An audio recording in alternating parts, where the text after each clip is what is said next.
It's Monday, May the 15th, 2017, and this is your Barbados Today afternoon update. I'm Emmanuel Joseph. Thanks for joining us.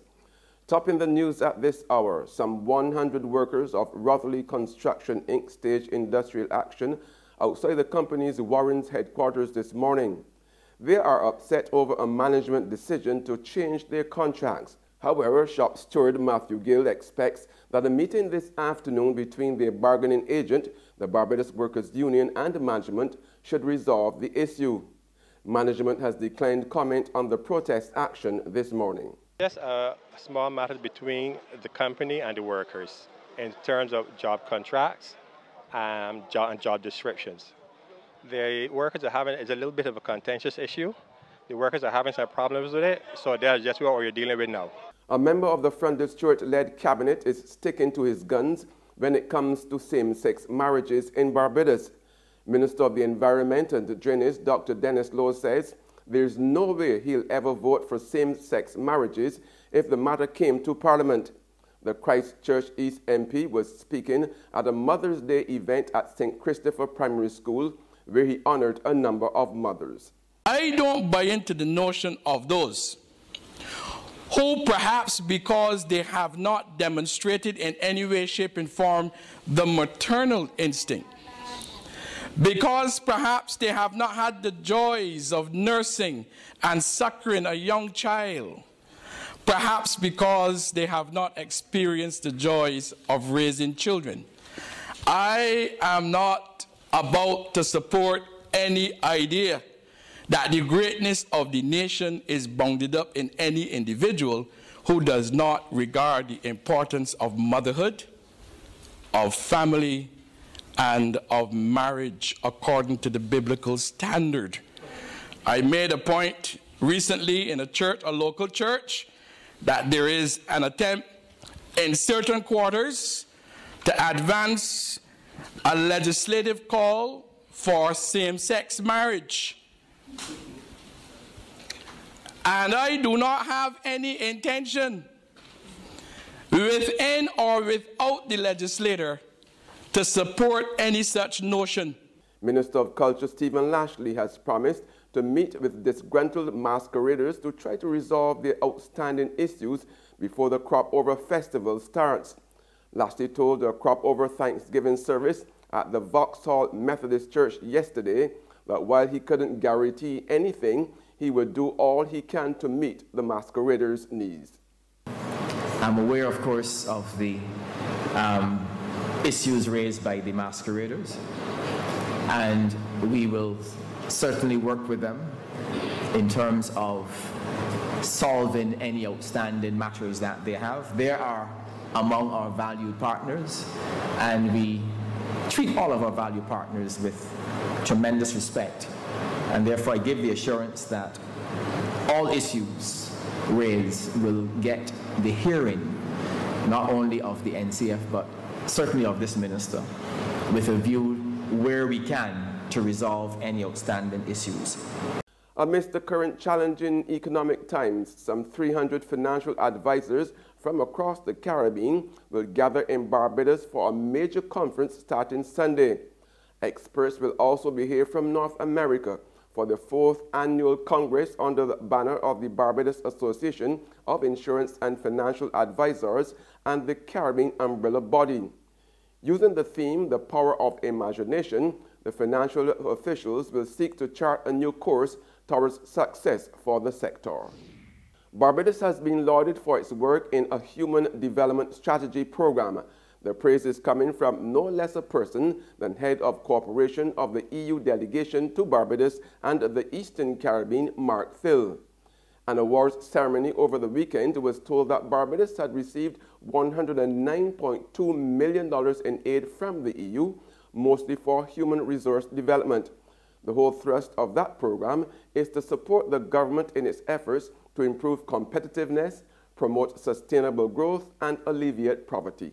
On this occasion, I must really commend the government, as in my very long experience with budget support in many different countries, I very seldom came across a program where the government scored 100%. The 13-year-old girl, Terry Ann Kayla Nero of Gollop Road, Britain-Sale, St. Michael, who was reported missing on Saturday, has been found and is safe. Police administration has thanked the public and the media for their assistance in this matter. In sports now, 3 West Indian cricketers have moved up the ICC player rankings for test batsmen, while 4 of them have climbed the rankings as test bowlers. All-rounder Ralston Chase's impressive 101 not out in the 3rd and decisive test in Dominica yesterday, which Pakistan won by 101 runs to clinch the series 3-1, pushed him up 21 places to a career-best 28th ranking.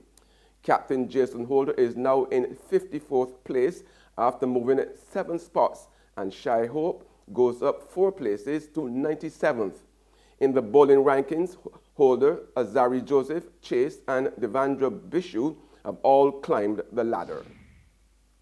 Meanwhile, West Indies coach Stuart Law has been fined 25% of his match fee for breaching the ICC Code of Conduct during the final day's play in the 3rd test against Pakistan in Dominica yesterday.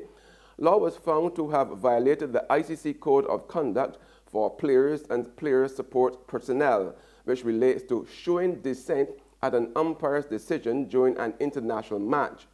In addition to the fine, 1 demerit point has been added to Law's disciplinary record. The incident happened during the 2nd session's play when, following Shane Dowridge's dismissal, Law visited the 3rd umpire's room, questioned the 3rd umpire for confirming the on-field decision before leaving the room while making an inappropriate comment. There's regional and international news after this short break. When it comes to your family, what do you dream of? Enjoying the sights of Italy, seeing the Eiffel Tower for the first time, or experiencing the cuisine of Spain?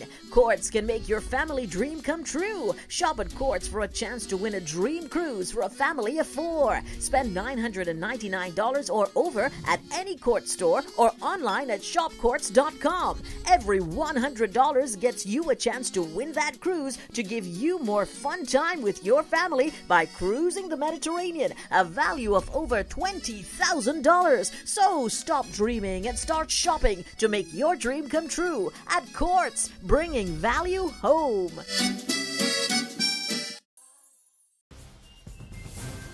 We're back with news from the region now. Trinidad and Tobago's top cop says the state of crime this year continues to pose serious challenges for law enforcers.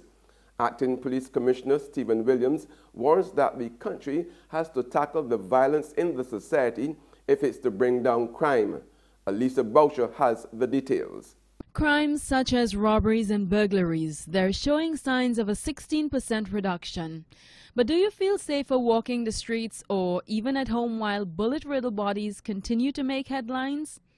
Commissioner Williams acknowledges that the latter is where public concern is rooted, adding that for the year so far, violent crimes have been a serious challenge for the police service. It has been a struggle. That's been a struggle. These break-ins are on the decrease, larcenies are on the decrease, but that's not what they're interested in. And we have to, as a society, address the issues around violence. But the officers are committed. We are rallying, we are pushing, we are working, we are reaching out to the public and say the fight against the violence in Trinidad and Tobago is a societal team effort. And on the international scene, experts say North Korea's successful missile test launch signals major advances in development and intercontinental ballistic missile, such as mastery of re-entry technology and better engine performance, key to targeting the United States. The isolated country has been developing a long-range missile capable of striking the mainland United States, mounted with a nuclear warhead. North Korea says it's got a powerful new weapon. State media on Monday trumpeting the success of this weekend's ballistic missile test. Leader Kim Jong-un warning the U.S. mainland is in, quote, sighting range for a strike. Pyongyang says the launch tested whether the missile could deliver a heavy nuclear warhead. And while it's still not clear whether it was a new weapon, Reuters' James Pearson in Seoul reports that it's being called a big step forward. The latest test on Sunday was a missile that was fired with a lofted trajectory. Now that means whilst it may not have gone very far, it went very, very, very high. And And that's actually a way that North Korea can test the range of its missiles without actually leaving or almost leaving its territorial waters. Because of the flight characteristics of this latest missile, people are saying, well, this looks like something that could hit, say, US bases in Guam and even Japan. But at the same time, they have had the capability to do that for a while. There are other North Korean missiles which are as yet untested, which are believed to have much further ranges. The thing which is getting people a little bit more concerned this time is that this is something that's been freshly tested and does appear to have that kind of range. And that's news and sports. But for the very latest, visit our website at www.barbadostoday.bb. Also subscribe to our e-paper, email updates, and like us on Facebook. We are also on Izumi Media in bus terminals, or screenplay at supermarkets and gas stations near you, as well as the Mix 96.9 FM. I'm Emmanuel Joseph. Have a fantastic day.